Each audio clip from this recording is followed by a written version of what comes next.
আন্দোলন সভা, এই আন্দোলনকে বৃদ্ধি করবেন না। যদি ভাবেন 24-এর আপনারা ঠিকাদার, তাহলে আমরা মনে করব আপনারা ফ্যাসিস্ট, হাসিনার রাস্তা ধরছে। আওয়ামী লীগ ফ্যাসিস্টের মতন যেভাবে 71 নিয়ে তারা গত 17টি বছর চেতনা বৃদ্ধি করে খেয়েছে, সেই আওয়ামী লীগের মতনই একই রাস্তা ধরছে 24-এর চেতনা বৃদ্ধি করতে যাওয়া কিছু নতুন বোঝা ওঠা রাজনীতিবিদ। আমরা তাদেরকে বলবো, আপনারা রাজনীতি করেন ভালো কথা,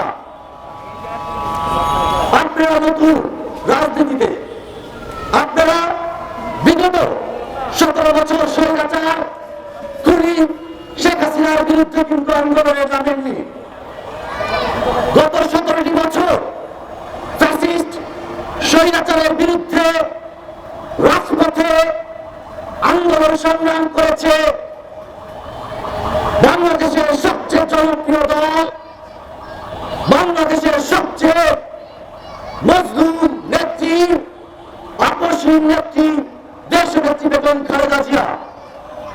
গত 17 বছর সংগ্রাম করেছে বিএনপি লক্ষ লক্ষ নেতা কর্মী।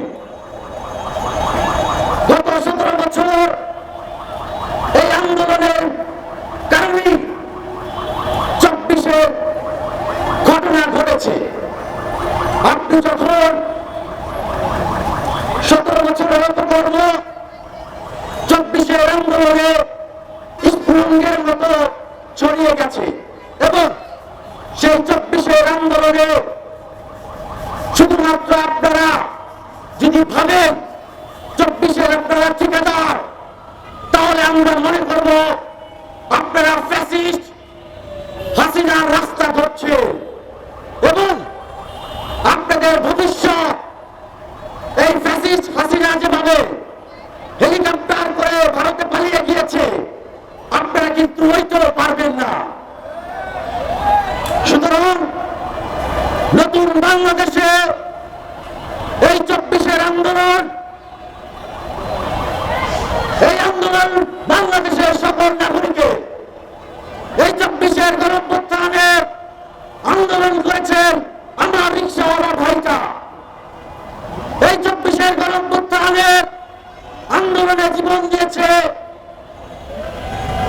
এই হকার ভাইরা, 24-এর গণঅভ্যুত্থানে অসংখ্য সবজি বিক্রেতা শহীদ হয়েছে, 24-এর গণঅভ্যুত্থানে রাজপথে জীবন দিয়েছেন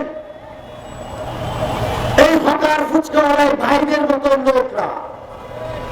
এই 24 কোন এককভাবে কারণ নয়, এই গণঅভ্যুত্থান নির্দিষ্ট কোন দল করেনি, বরঞ্চ এই 24-এর গণঅভ্যুত্থান ফ্যাসিস্ট স্বৈরাচার হাসিনাকে পতন ঘটানো